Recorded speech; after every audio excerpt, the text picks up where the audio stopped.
प्यारे भैया बहनों, आज हम व्याकरण खंड का भाग 2 पढ़ेंगे।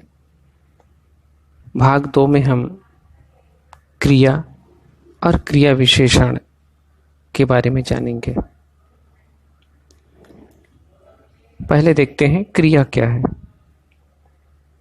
जिस शब्द से किसी कार्य के होने अथवा करने का बोध हो, क्रिया कहलाता है। जैसे मैं पुस्तक पढ़ता हूं, मेरा मित्र कल आएगा,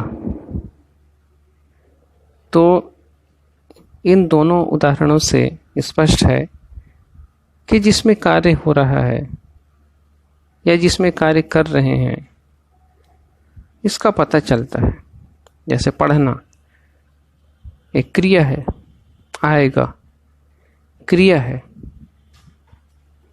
क्रिया के प्रकार। क्रिया के मुख्यतः 2 प्रकार होते हैं। पहला सकर्मक क्रिया और दूसरा अकर्मक क्रिया। सकर्मक क्रिया क्या है? देखिए, जिस क्रिया के साथ कोई कर्म होता है उसे सकर्मक क्रिया कहते हैं। जैसे उदाहरण देखिए, राम ने चिट्ठी लिखी, मैंने भगवान की प्रतिमा देखी, दुकानदार ने सामान बेचा। इन सभी वाक्यों में कुछ न कुछ प्रश्न हम कर सकते हैं। क्या प्रश्न कर सकते हैं? जैसे देखिए कि राम ने चिट्ठी लिखी, राम ने क्या लिखी? चिट्ठी लिखी। उत्तर मिल गया हमको। भगवान की प्रतिमा मैंने देखी, हम कह सकते हैं या कोई सवाल कर सकता है कि क्या प्रतिमा देखी। वैसे ही दुकानदार ने सामान बेचा, क्या बेचा? सामान बेचा। तो इसमें क्रिया क्या है? लिखना, देखना, बेचना, ये क्रिया है। और कर्म क्या है? चिट्ठी, प्रतिमा, सामान, ये उसका कर्म है। इस प्रकार जिस क्रिया का प्रभाव या फल किसी अन्य पर पड़ता है उसे सकर्मक क्रिया कहते हैं, और जिस पर प्रभाव पड़ता है उसे क्रिया का कर्म कहते हैं। दूसरा देखते हैं अकर्मक क्रिया। तो वह क्रिया जिसका कोई कर्म नहीं होता, अकर्मक क्रिया कहलाता है। जैसे उदाहरण देखते हैं, मैं चलता हूं, वे हंसते हैं, हम बैठे हैं। तो इन वाक्यों में चलता हूं, हंसते हैं, बैठे हैं, ये सब क्रियाएं हैं। लेकिन इन क्रियाओं का कोई कर्म नहीं है, अर्थात ये अकर्मक क्रियाएं। जैसे हम ये नहीं बोल सकते कि मैं चलता हूं, क्या चलता हूं, ये सवाल नहीं आएगा। वे हंसते हैं, क्या हंसते हैं। हम बैठे हैं, क्या बैठे हैं, बैठे हैं तो बैठे हैं, हंसते हैं तो हंसते हैं, चलते हैं तो चलते हैं। तो इस प्रकार से सकर्मक क्रिया और अकर्मक क्रिया, क्रिया के 2 रूप हैं। इसके बाद आता है क्रिया विशेषण। तो जो शब्द क्रिया की विशेषता बताते हैं, जिस शब्द से क्रिया की विशेषता का पता चलता है उसे क्रिया विशेषण कहते हैं। जैसे कछुआ धीरे धीरे चलता है। इस उदाहरण में धीरे धीरे शब्द है, यह विशेषण है, विशेषता बता रहा है। किसकी विशेषता बता रहा है? क्रिया की विशेषता, चलने की। चलने की विशेषता बता रहा है। ये कैसे चलता है? धीरे धीरे चलता है। क्रिया विशेषण एक अव्यय है जो वाक्य में क्रिया या विशेषण अथवा दूसरे क्रिया विशेषण की विशेषता बताता है। इसके प्रकार के बारे में जानते हैं। क्रिया विशेषण 5 प्रकार के होते हैं। पहला परिमाणवाचक क्रिया विशेषण। इसमें क्या होता है?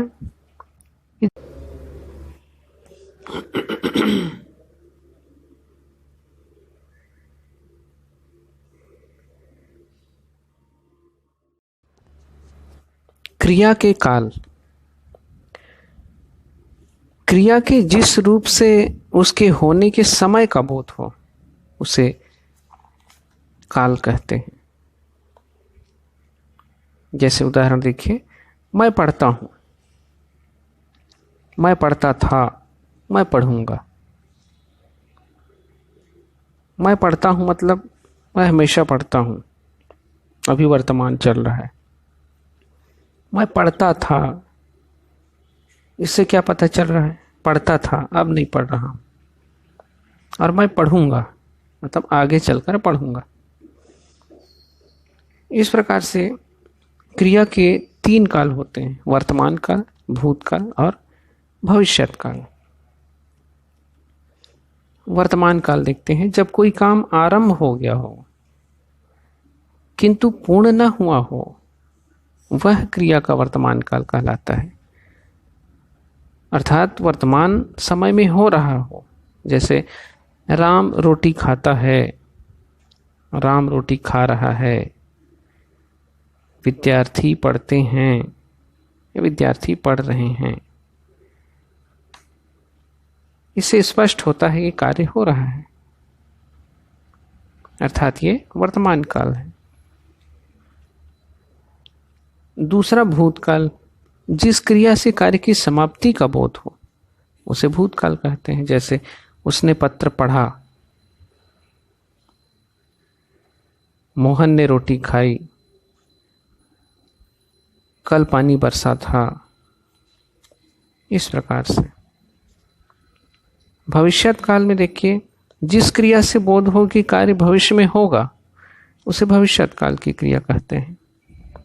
जैसे मदारी खेल दिखाएगा, बंदर ढोल बजाएगा, विद्यार्थी स्कूल जाएंगे। तो इस प्रकार से हमने देखा क्रिया और क्रिया विशेषण के बारे में हमने जाना। आइए देखते हैं उपसर्ग और प्रत्यय के बारे में। उपसर्ग को हम पूर्व प्रत्यय भी कहते हैं और जो प्रत्यय है उसको अंत्य प्रत्यय भी बोलते हैं। उपसर्ग और प्रत्यय स्वतंत्र शब्द नहीं होते, इनका स्वतंत्र रूप से प्रयोग नहीं होता, इसलिए इन्हें शब्दांश कहते हैं। शब्दांश वह ध्वनि समूह है जो स्वतंत्र रहकर कोई अर्थ नहीं देता किंतु दूसरे शब्द के साथ मिलकर एक सार्थक शब्द बन जाता है।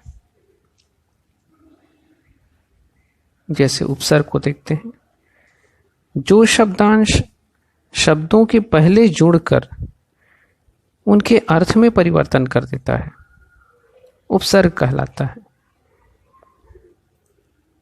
उपसर्ग लगने से शब्द के अर्थ में विशेषता आ जाती है। हिंदी में जो उपसर्ग प्रयुक्त होते हैं उनमें कुछ हिंदी और संस्कृत के उपसर्ग प्रचलित हैं। आइए देखते हैं उनके बारे में। जैसे अ उपसर्ग है, अ शब्द अ अक्षर है, एक उपसर्ग है। तो अ में हम ज्ञान मिला देंगे तो क्या हो जाएगा? अज्ञान।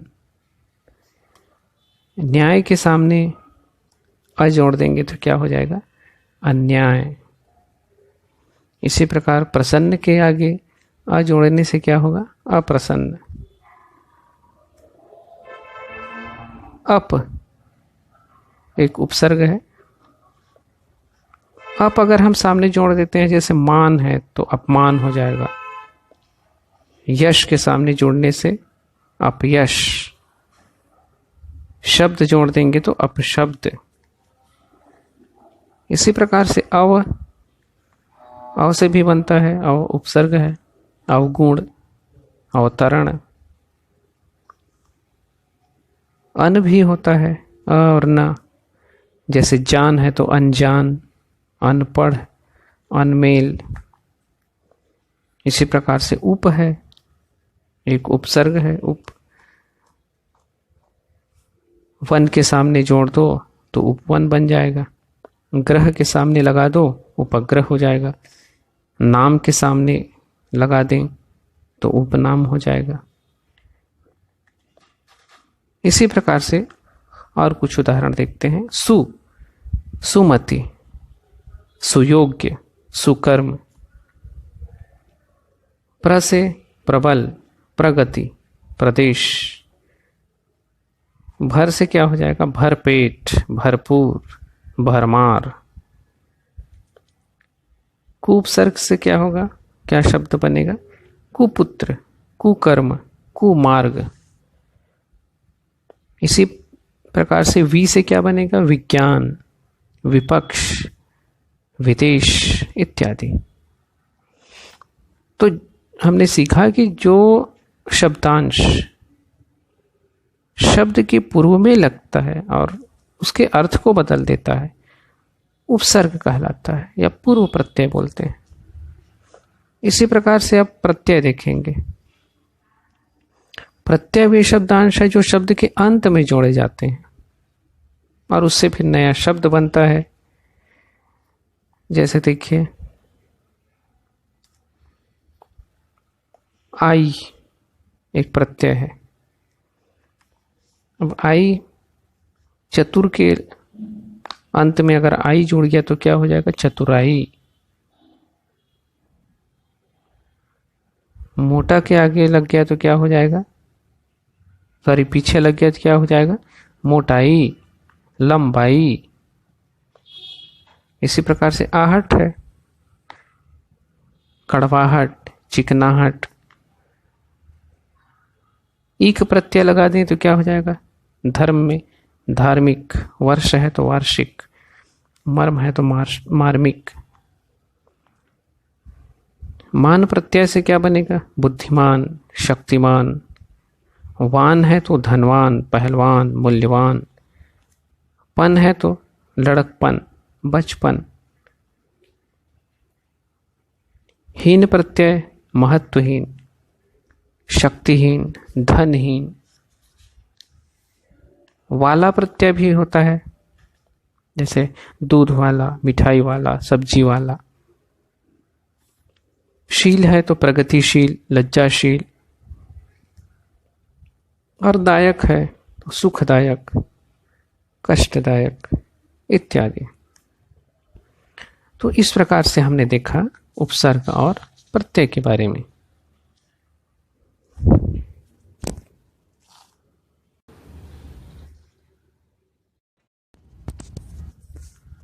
आइए विराम चिन्ह के बारे में जानते हैं। विराम का अर्थ है ठहराव।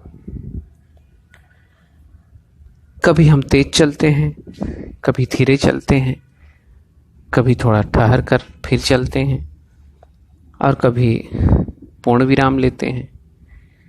तो लेखन कार्य में भी ऐसा ही होता है। लिखते समय लेखक अपने भावों और विचारों को स्पष्ट करने के लिए और पाठक के भाव बोध को सरल और सुबोध बनाने के लिए जिन चिन्हों का प्रयोग करता है उन्हें विराम चिन्ह कहते हैं। अब जैसे देखिए एक उदाहरण, रोको मत जाने दो। रोको के बाद अल्प विराम लगा है। दूसरा वाक्य देखते हैं, रोको मत, जाने दो। देखिए दोनों वाक्य में कितना फर्क है। पहले का अर्थ है कि उसको रोकना है, जाने नहीं देना है, और दूसरे वाक्य का अर्थ है कि रोकना नहीं है, जाने देना है। तो इस वाक्य,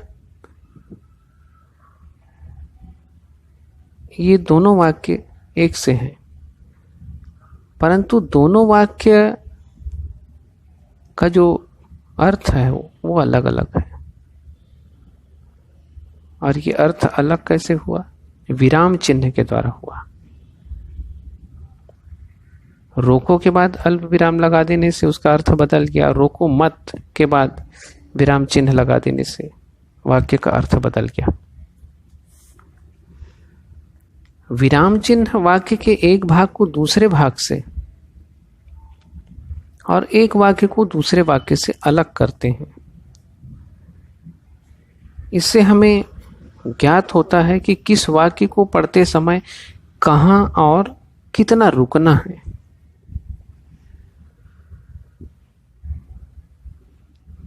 विराम चिन्हों के प्रयोग से भाषा में स्पष्टता और सौंदर्य आ जाता है। यदि विराम चिन्ह का सही प्रयोग न किया जाए तो अर्थ का अनर्थ हो सकता है। इसमें बहुत सारे विराम चिन्ह हिंदी में पढ़ेंगे हम लोग। जैसे पहला देखिए अल्प विराम।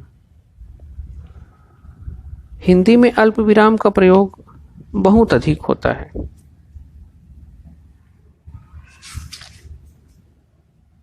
अल्प विराम का अर्थ है थोड़ी देर रुकना।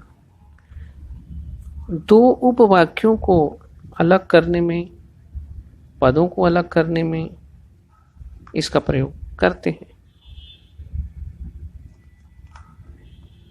किंतु और के पहले अल्प विराम सामान्यतः नहीं लगाया जाता।